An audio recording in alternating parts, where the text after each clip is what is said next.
முதல் வாசகம். உழைக்க மனமில்லாத எவரும் உண்ணலாகாது. திருத்துதர் பவுல் தெசலோனிக்கருக்கு எழுதிய 2ஆம் திருமுகத்திலிருந்து வாசகம். அதிகாரம் 3, இறைவசனங்கள் 6 முதல் 10, 16 முதல் 18.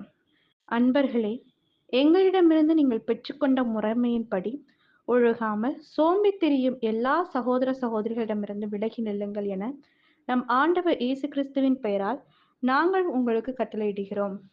எங்களைப் போல் ஒழுகுவது எப்படி என்பது உங்களுக்கே தெரியும். ஏனெனில் உங்களிடையே இருந்தபோது நாங்கள் சோம்பித் திரியவில்லை. எவரிடமும் இலவசமாக நாங்கள் உணவருந்தவில்லை.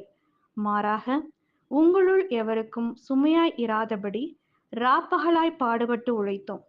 எங்களுக்கு வேண்டியதை பெற உரிமை இல்லை என்பதால் அல்ல, மாறாக நீங்களும் எங்களைப் போல் நடப்பதற்காக உங்களுக்கு முன்மாதிரி காட்டவே இவ்வாறு செய்தோம். உழைக்க மனமில்லாத எவரும் உண்ணலாகாது என்று நாங்கள் உங்களிடையே இருந்தபோதே உங்களுக்கு கட்டளை கொடுத்திருந்தோம். அமைதியை அருளும் ஆண்டவர்தாமே எப்பொழுதும் எல்லா வகையிலும் உங்களுக்கு அமைதி அளிப்பாராக. ஆண்டவர் உங்கள் அனைவரோடும் இருப்பாராக. இவ்வாழ்த்தை பவுலாகிய நான் என் கைப்பட எழுதுகிறேன். நான் எழுதும் திருமுகம் ஒவ்வொன்றுக்கும் இதுவே அடையாளம். இதுவே நான் எழுதும் முறை. நம் ஆண்டவர் இயேசு கிறிஸ்துவின் அருள் உங்கள் அனைவரோடும் இருப்பதாக. இது ஆண்டவரின் அருள்வாக்கு. இறைவா உமக்கு நன்றி. நற்செய்தி வாசகம். நீங்கள் இறைவாக்கினரை கொன்றவர்களின் வழிமரபினர். மத்தேயு எழுதிய தூய நற்செய்தியிலிருந்து வாசகம். அதிகாரம் 23, இறைவசனங்கள் 27 முதல் 32. அக்காலத்தில் இயேசு கூறியது: வெளிவேடக்கார மறைநூல் அறிஞரே, பரிசேயரே, ஐயோ உங்களுக்கு கேடு! ஏனெனில் நீங்கள் வெள்ளையடித்த கல்லறைகளுக்கு ஒப்பானவர்கள். அவை புறம்பே அழகாக தோற்றமளிக்கின்றன.